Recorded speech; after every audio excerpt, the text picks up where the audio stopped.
എല്ലാവർക്കും നമസ്കാരം. എന്ന് ഞാനൊരു നീല കാബേജ് തോരനാണ് വെക്കാൻ പോകുന്നത്. അപ്പോൾ അതിലേക്ക് ആവശ്യമായിട്ടുള്ള നീല കാബേജ് കഴുകി വൃത്തിയാക്കി അരിഞ്ഞു വെച്ചത്, അതിലേക്ക് ആവശ്യമായിട്ടുള്ള കുറച്ച് തേങ്ങയും പച്ചമുളകും ചെറിയ ഉള്ളി അരിഞ്ഞത്, കടുക് വറുത്തിടാൻ ആവശ്യമുള്ള കടുകും മുളകും. അപ്പോൾ ഇത് വെക്കുന്ന വിധം സാധാരണ നമ്മൾ തോരൻ വെക്കുന്ന പോലെ തന്നെ കടുകും മുളകും താളിച്ച ശേഷം അതിലേക്ക് കാബേജ് ഇടുക, പച്ചമുളക് അരിഞ്ഞിടുക, ചെറിയ ഉള്ളി ഇടുക. നന്നായി പാകത്തിന് വെന്ത് കഴിഞ്ഞ് വെള്ളം വറ്റുന്ന നേരത്ത് ഈ തേങ്ങ ചിരകിയതും കൂടി ഇട്ട് നന്നായി വഴറ്റിയെടുക്കുക. ഇത്രയുള്ളൂ.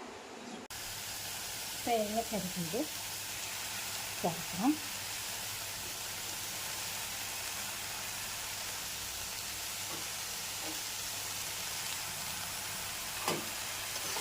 തേങ്ങ ചിരകിയത് ചേർത്ത്